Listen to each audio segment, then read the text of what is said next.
tiny house prepper. Live simple, live free. Well, hey everybody, I'm Bill. And I'm Elizabeth with Tiny House Prepper. Live simple, Live free. Today we have something a little bit different. Yes.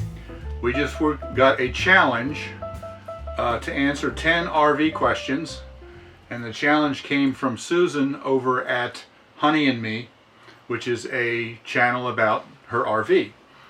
And we watched her video and she answered these questions. She was challenged by someone else, and it was a lot of fun. So we thought we would go ahead and do it, and we thought, you know, it might give you a little bit more opportunity to learn a little bit more about us and the way we think and that sort of thing. Yep, she's challenged us, so Yep. we want to definitely do it. So here you go, Susan. Yep. From Honey and Me. First question about our RV. Now, I want to just back up here a little bit for some of you who maybe don't know as much about us.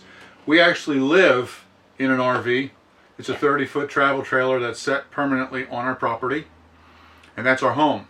Yeah. And then we have a second RV, this one, which is the same length, 30 feet, but we can tow it behind our pickup truck and we travel with it. Yeah. So we're talking now about this RV that we travel with. Yeah. And traveling in an RV is a little bit different from living in one Right. that's stationary. Although I have to say that living in 250 square feet does help prepare you for traveling in an RV. That's true. So, okay. So the travel trailer that we're here in right now is an 04 Layton. And it's got 2 bunks in the back. It's got 1 large slide bedroom in the front. Yeah. We actually have a little more floor space in here than we do at home. Right, because the slide is longer. Yeah. Larger. So, all right. The first question, what one thing would you change about your RV? Well, for me, that's easy. This couch that we're sitting on right here, I'd get a new one. Upgrade the couch. This couch is okay to just sit on for a while, but I like to do a lot of reading. And if I sit here for very long and read, it starts to hurt my back. So I had this little pillow that I bought that I put behind the small of my back, and that helps a lot. Yeah. But I would really like to upgrade the couch into something a little bit more comfortable. Yeah. And it's weird to start out with something negative because this place is so incredible. Right. Well, that was the first question. That was the first question. What would you change? Yeah. So. For me, I would probably have better clothing storage. Right. You know, I'd figure out a way, and we're probably going to work on that to make better clothing storage. Okay. This trailer has 4 large closets for hanging clothes. Yeah. And 4 very tiny little drawers for clothing. We don't need 4 hanging closets. Oh, we don't have that much hanging stuff at all. So I'm probably going to be building shelves into some of the hanging closets so that we can fold clothes and put them on the shelves. Yeah. Yeah. Just like we did in our first RV. Right. Yep. Okay. So the next question, what was one thing we didn't expect when we purchased our RV? Well, I was very surprised when we were first time we were traveling, and we stopped at the Boondock and Walmart for the night, and I plugged in my computer to do some editing of our videos, and it didn't work. I didn't know that it didn't have an inverter built into it. I just thought trailers came that way. Yeah. So we are going to have to buy and install an inverter to be able to change the 12-volt DC power into 110 AC so that I can plug in my computer and other stuff like that. Right. So. And the fact that there's only one. Yeah, the round 12-volt power plug like you have in your car, so we can plug in 12-volt accessories here. There's only one in the entire trailer. Yeah. And it's kind of in an awkward place. So.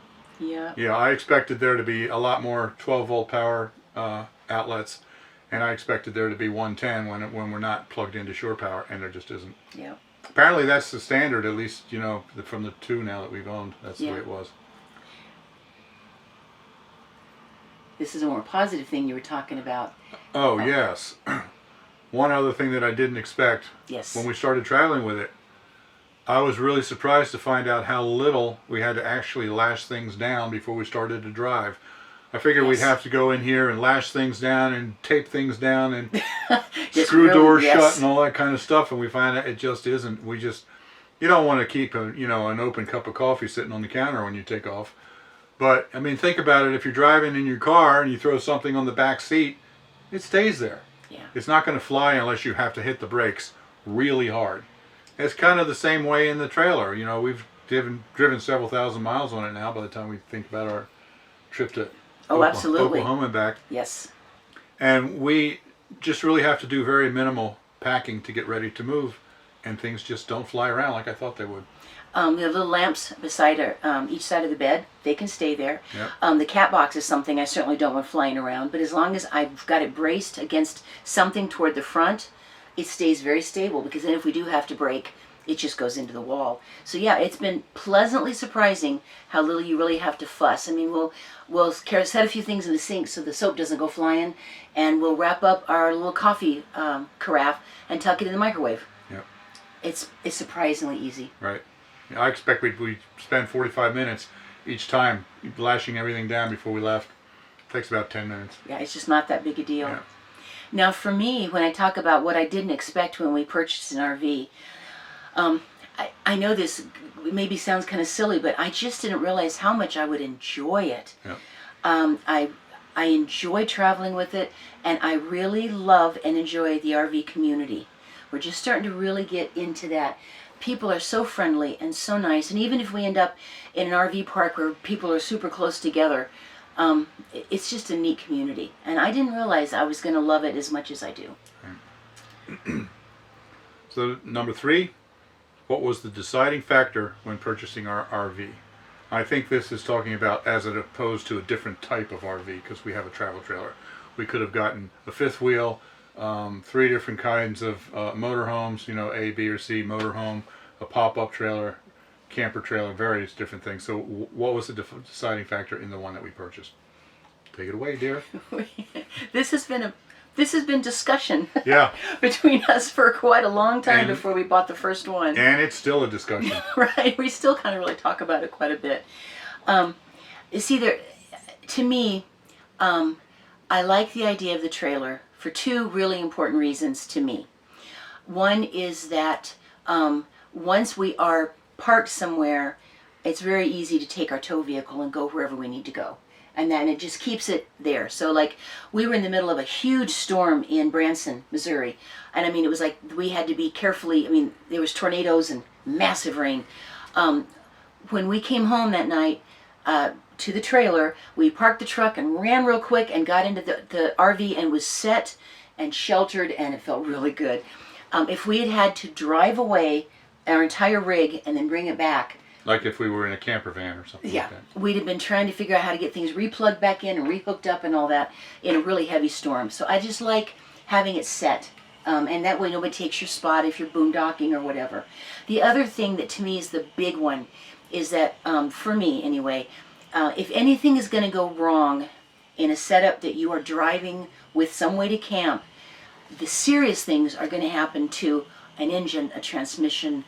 The serious things are going to be in whatever is driving. Sorry, I couldn't quite hear you. Would you please repeat what you said? I turned my phone ringer off, but Siri just responded to something I said. When you said the serious thing. Right. That was Siri on my phone. How funny. But anyway, I'm not sure I'm hearing you correctly. My apologies. And I have an Australian accent for her. I love it. Okay, if she keeps talking, I'll go turn her off. But anyway, okay, what I was getting to is that if something should go wrong, the most likely thing is going to be in whatever is running the whole rig. The engine. The engine. Or the transmission. The transmission. Something that's not just on the trailer part or the back end part.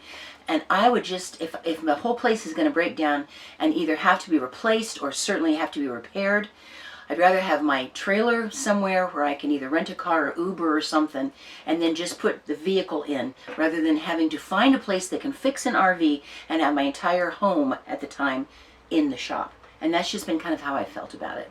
However, I will say this before Bill gives his part. I'm not the one that has to drive this long thing all the time and figure out where to put it and backing it and all that. I don't tend to do that. So that is an important point I need to make. Yeah. Now, I think every type of RV has pros and cons. Yes. And to me, they're all about equal, pros and cons for each one. But when I was younger, I had a van, full-size van that I customized, and it had a bed in the back and all that. And I was able to just drive anywhere I wanted to. I could stop anywhere I wanted to. I could go into a residential area and park and spend the night. And it was easy to drive. It was just like driving a car. It was easy to spend the night and all of that. And for me, I got something on my glasses, a bug on my glasses. For me, pulling a big travel trailer like this is much more difficult to maneuver in, not on the highway. It doesn't matter on the highway, it's fine. But in towns, in tight spaces, it's much harder to park if you want to just run into a restaurant, something like that. Whereas if we had a smaller Class C, I could just park it in or a Class B, either one. I could just park it in a parking spot and go in to eat. So,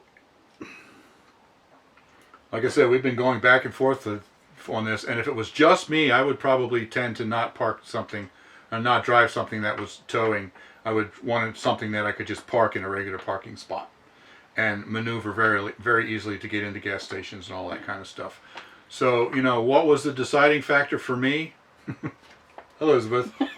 Now we gotta very quickly just say a couple more things. In order to have something that has what we have in here, you'd have to get a bigger mobile motorhome. In other words, a little Right.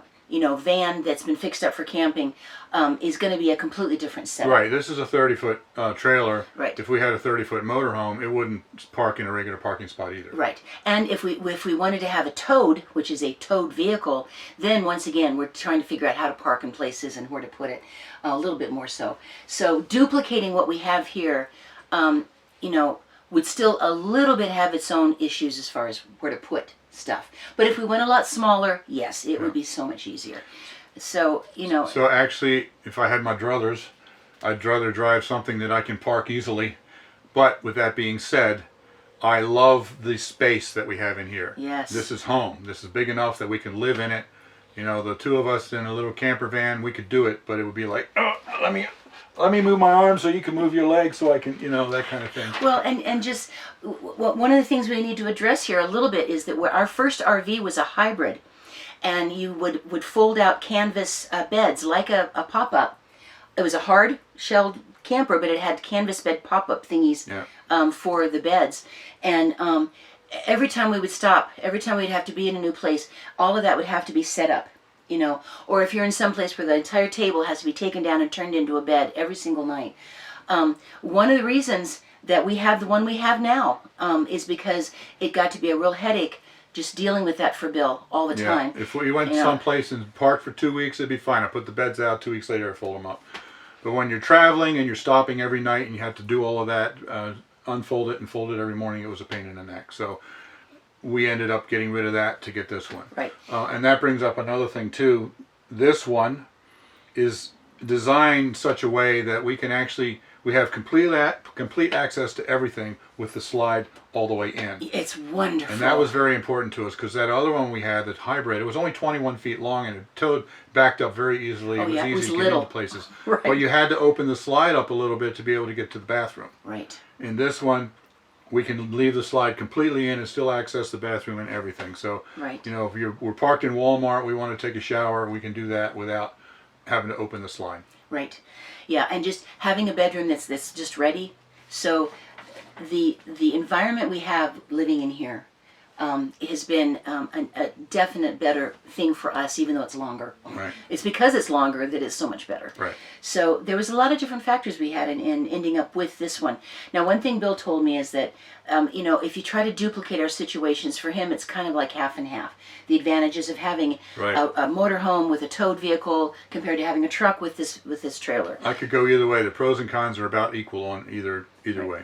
As long as we're not going a lot smaller, and so I was the deciding factor in Right. that case. Right. So maybe there was a lot of discussion and thought. Yeah, we discussed it for probably a year before I bought our first one, and now that we've had 2 RVs that we've traveled with, we're still discussing it. Yeah. We spent another 45 minutes this morning discussing Right. it. While we were going over these questions, Yeah. absolutely. Yeah. So- Although I tell you what, I love this place. Yeah, me too. We're I happy do. here. I really do. Yeah. Okay. So, number 4. What is your favorite camping meal?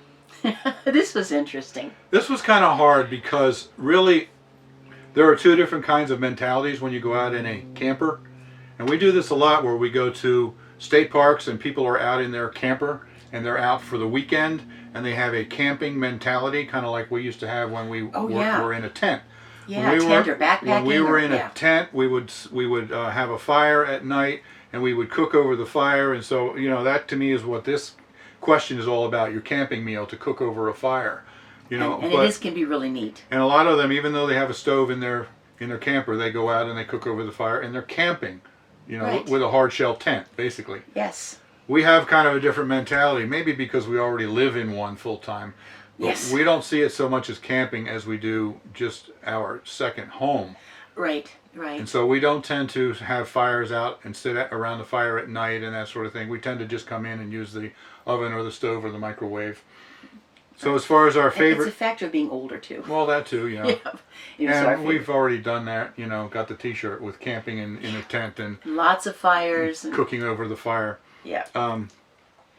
So for us, this really is an irrelevant question because we just kind of cook in our camper just like we do at home. Yeah.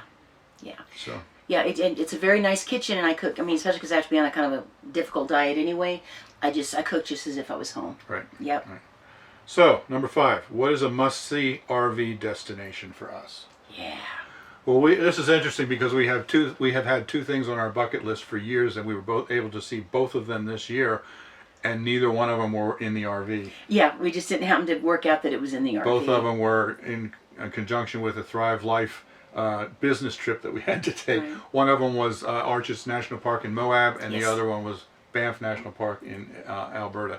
In Canada, yes. So, but as far as the trailer, the travel trailer, my first thought was Alaska. Yes. That was his absolute knee-jerk reaction. Alaska. Yeah, I would really love to go to Alaska. I was there for once in Anchorage overnight when a layover when I was flying to Korea when I was in the Army. But I've never actually got out into Alaska proper, and I would love to be able to do that. Yes. Now for me, when we were in Utah, we just traveled around in the car and we went to a place called Heber City, Utah. We did a video about it. I would love to have the camper. We found an RV park there. Oh, I loved it there. The mountains were incredible. I would love to go and just hang out for 1 or 2 months in Heber City, Utah. I fell in love with the place. And the dear lady that gave us this challenge mentioned Prince Edward Island because she'd read all of the Anna Green Gables books. I have too, and I got to admit, that's another destination I'd love to take the RV to.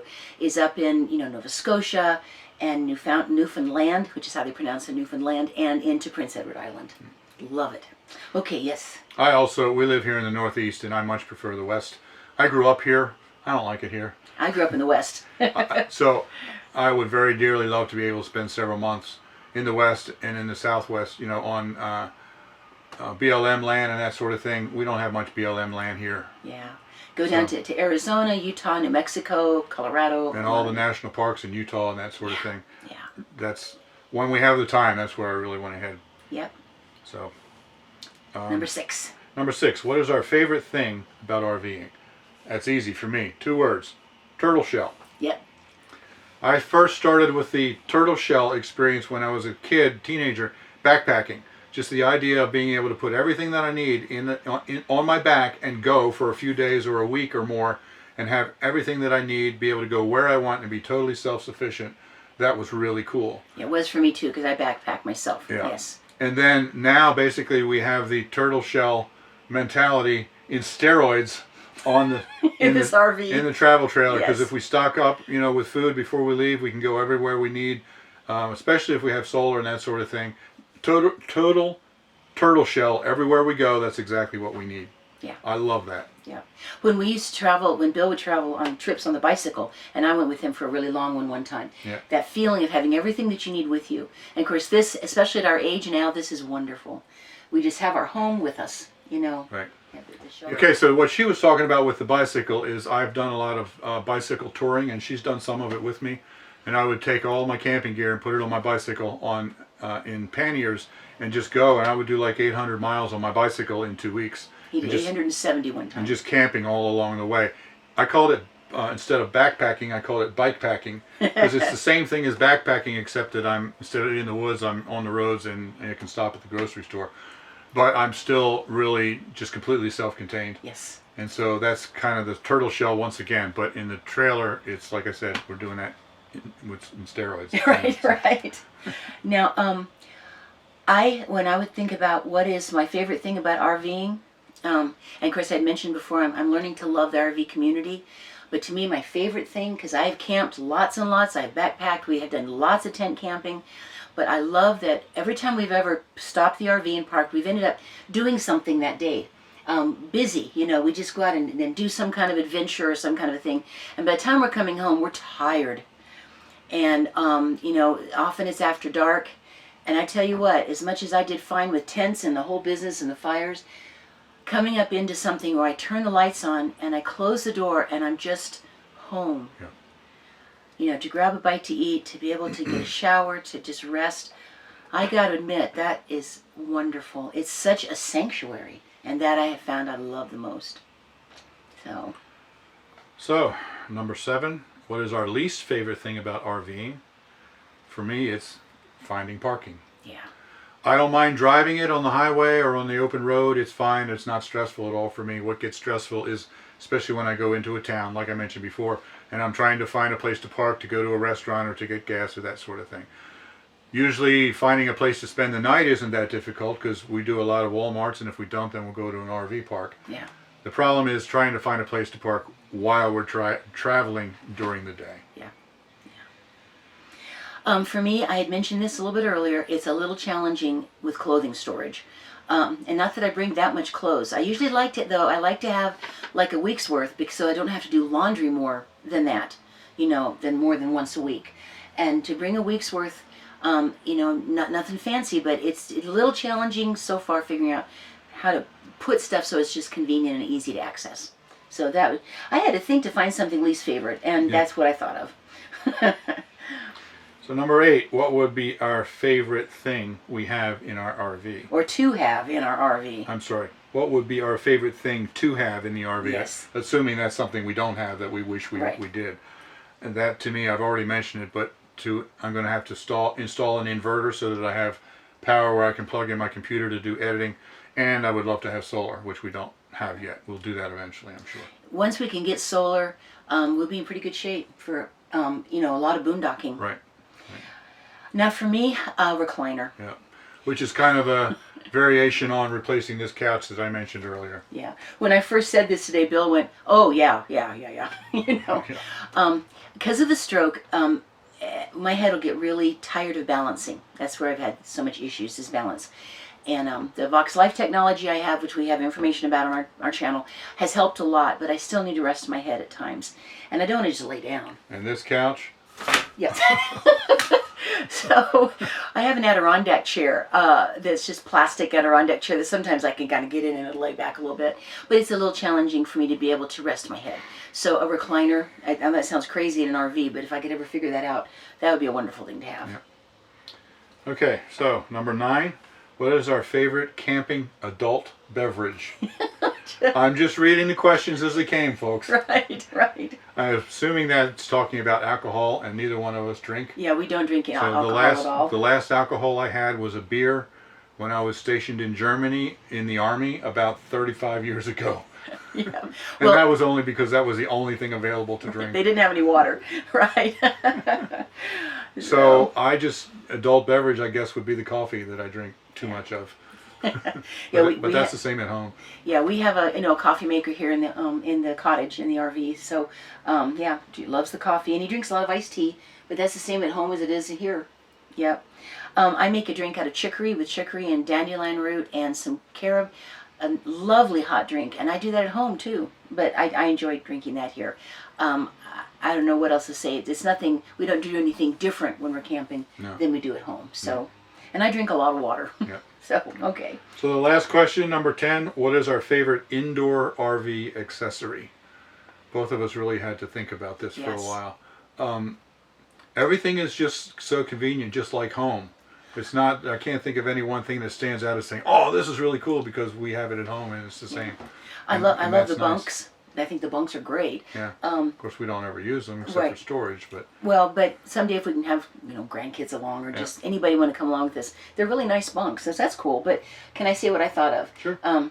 what I really thought of in turn, I don't know if you call it an accessory, but we have lovely big windows in here, and I love sitting at it. For one thing, you have to understand, I don't have a table at home. Yeah. And so I love being able Our house at home, the trailer that we live in at home is 30 feet just like this, but it only has one tiny small little bump out, so it doesn't have nearly as much room. So we made the decision to remove the dinette, and we actually put in its place a dishwasher. right, and some counter space. And extra counter space. So now we sit in our recliners, which we have to eat, but then we have these little fold-out TV table things that we use. Yeah. We don't have a table, a real table. So what I enjoy in here is that I have a table, and I love just being able to be at the table and sit with a cup of like a hot drink and look out the windows and do my Bible study and sit at the computer and read, just all sorts of things. I really enjoy just sitting at the table and looking out, because I have corner windows. Yeah. Because of the bump out of the slide. I have corner windows. I love it. I really like that too. The slide, it's a large one. It's about as large as they go. It's like 3.5 feet, and it's got windows all the way around. So I like to sit there, especially in the morning. I get up much earlier than she does. Well, because he gets up like really early. She's always defensive about that. I mean, I get up like 5 in the morning, so I'm usually there for the sunrise. And several times now we've been camping at a state park where I was able to sit there with the windows, all the way on 3 sides and watch deer just outside the window and that sort of thing. Watch the sun come up. The windows are big and light and airy, and we just really enjoy all the light and all the spaciousness in here. Yeah. Yep. So that was all the that's questions. about it. There's our 10 questions. Yep. There you go, Susan. Yep. Thanks for asking. That was Yep. pretty interesting. So we would like to pass this on, and we would like to challenge a few other RV channels to answer these 10 RV questions. So first we would like to challenge Lars at Nomadic Dane. Lars is a friend of ours who lives in Denmark, and he lives full-time he's got like a minivan that he lives in, and he also has a travel trailer that he lives in. He calls it the nest. The nest, yeah. So Nomadic Dane, also Less Junk, More Journey. One of our favorite ones. Yes. Element Van Life, Nate at Element Van Life. He has a van that he's made out into a camper. And then Brian, an Adventure Van Man. Yeah. And Hi, Brian. And also our buddies from Travel Bags. Yes. This is a family of how many? Oh, they're at 11 now. 11. Yeah, they got 9 children. That live in a travel trailer about the same size as ours, 30 feet, and they travel around the country with a music ministry, ministering in different churches all over the place. So, there's our challenges to our other friends that are RVers. Yep. Alrighty. I hope you've enjoyed this video. Yeah, this has been kind of different. Yeah. And I'll put links down below to these other channels too if you want to check them out. So, all right. Thank you very much for watching. Yeah. Live simple. Live free. Be Okay. blessed. Well, we love you guys, and you will see us soon. Okay. Bye bye.